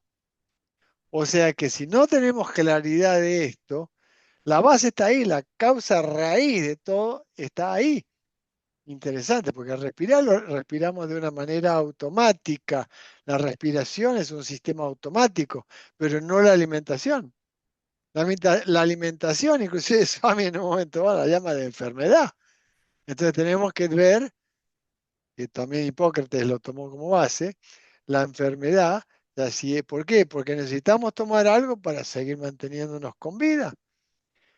Así es que el alimento es el que decide el nivel del logro y determina que sea elevado o bajo. Interesante. O sea, ya pone los resultados sobre la base del alimento. Hoy en día, y sigue diciendo Swami esto, hoy en día se pone énfasis en la disciplina, en la conducta regulada, sin hacer referencia al alimento. O sea, se pone disciplina, porque tengo que ir a la academia, ya tengo que ir a hacer la práctica de Hatha Yoga, que es muy común hoy, ¿ya? Hasta existe, me estaba acordando recién de lo que decía Dardo, existe el yoga beer, o sea, o sea, que consiste en hacer asanas teniendo un copo de cerveza, o sea, un vaso con cerveza, manteniendo el equilibrio. Yoga beer, hasta eso tenemos. Hoy en día se pone énfasis en la disciplina y en la conducta regulada, pero no sin hacer referencia al alimento. Si hago disciplinas, esto, aquello, digamos, cualquiera sea, pero no cuido el alimento, ¿no? Entonces hay algo que está fallando. Por grande y erudita que sea una persona, por mucha que sea la atención que preste a las enseñanzas del Vedanta y se esfuerce por difundirlas, si descuida el estricto código fijado para el alimento, que es la base misma del cuerpo y sus funciones, no podrá lograr el éxito. ¡Wow! O sea, es decir, si no tomamos en consideración la base de nuestros cuerpos y de nuestra vida a través del alimento, no vamos a poder lograr el éxito en el autoconocimiento. Qué interesante es esto. Con respecto a la comida en sí, hay que entender lo que dice Swami con respecto a esto del placer, ¿ya? Porque a mí cuando me gusta una comida digo, me encanta esta comida, la papa frita con huevo frito. Hoy no puedo comer. Ya, en serio, Ignacio. Y hoy, por ejemplo, debido a la situación que he vivido, no puedo comer papa frita, como huevo, pero no puedo comer papa frita, ¿ya? Entonces hay una palabra aquí. Hay algo que se dice, no es que no puedes estrictamente no comer papa frita, sino observa cuál es la reacción en el cuerpo del alimento que tomas. Porque ahí viene el tema. A mí me consta ver en el ashram, fuera del ashram, la cantidad de lugares que había para los devotos de comer. Y había devotos que iban a fumar sus cigarrillos y a comer platos de carne sin problema. ¿Ok? Entonces aquí me pasó algo para que ustedes vean la importancia de poner las cosas en contexto. Y esto pasó con Swami. Swami salió del ashram en una oportunidad y fue a Bangalore, ¿ya? Y resulta ser que Swami cuando iba a las diferentes ciudades, salvo en su primera etapa, acostumbraba a ir a casa de devotos, que eran los que lo invitaban a almorzar o a cenar, depende del momento. Y en una oportunidad, y esto lo sé porque lo vi, no lo vi, lo escuché en Prayanti y tuve contacto varias veces con Anil Kumar. A Anil Kumar le gustaba digamos, algo que no sé cómo se dice en español, tempeiro, aquello que sazona ya la comida, aquello que ayuda a darle un gusto especial a la comida. O sea, orégano, azafrán, todas esas cosas, no sé cómo se dice, aquello que es lo que a una comida se le pone como una salsa. Bueno, tempero se dice en Brasil. Y entonces, a Anil Kumar le gustaba una especia especial. O sea, le gustaba una especia para esa comida. Y Swami hizo un lila que realmente me acuerdo de esto y me impactó. Le dice, me acordé, esos juegos típicos que hacía Swami, ¿no? Me acordé de que a Anil Kumar le gusta esta especia. Y no había especia en la comida. Dice, bueno, vayan a buscarla a Prayanti. Y entonces, Swami colocó, o sea, pidió y había una persona que era piloto de avión y se fue en avión a buscar esa especia. O sea, la fue a buscar a Prayanti para que Anil Kumar pudiese comer la comida con esa especia. Entonces uno se pregunta, son lilas del avatar, pero no es cuestión de que no te guste o te guste. El asunto que es la reacción que tienes frente a aquello que no consigues cuando te gusta algo. Es la reacción, como decíamos hoy, es la reacción que tienes. Si logras brecarla, cortarla a través del discernimiento, es decir, ok, no hay, suelto, ok, está perfecto. El asunto es si se sufre o no con aquello que no se obtiene. Y esto es lo importante. Digamos, como decíamos, el estímulo puede ser cualquiera. El asunto es cuál es la actitud y la predisposición frente al estímulo. ¿Ok? Y aquí quiero cerrar con el tema de la lengua, porque Swami en el discurso 7 sobre 2 capítulos del Bhagavad Gita, que lo dio en los 34 discursos en agosto del 84, agosto 71 del 84, en el discurso 7 habló sobre la lengua. Y la lengua tiene un doble poder. Y como al final del texto que vimos hoy decía, quien controla la lengua controla el sexo, es re interesante esta alusión. Swami dice, cada órgano sensorial que se ha otorgado al hombre tiene un uso particular, mas la lengua está dotada de doble poder, el poder del lenguaje y el poder del gusto.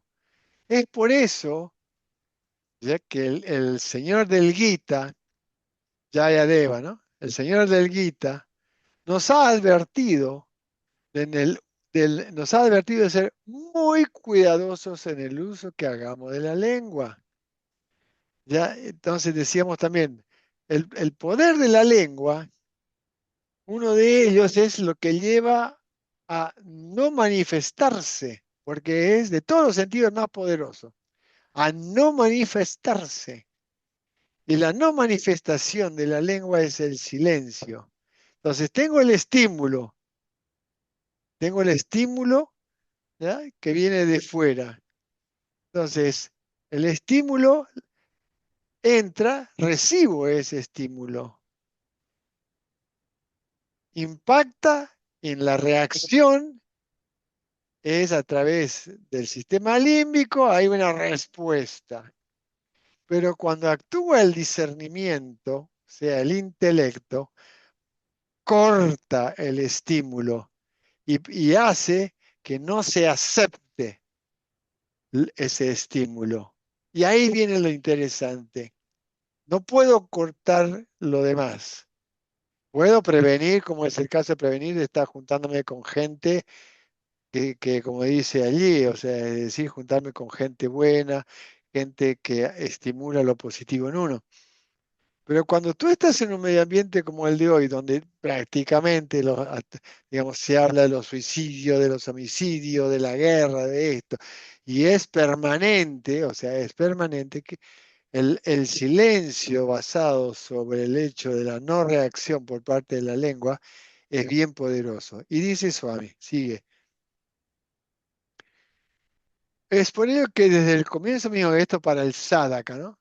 Uno debe realizar un esfuerzo resuelto, o sea, con resolución, con claro propósito, con claro objetivo, por mantener bajo control la lengua.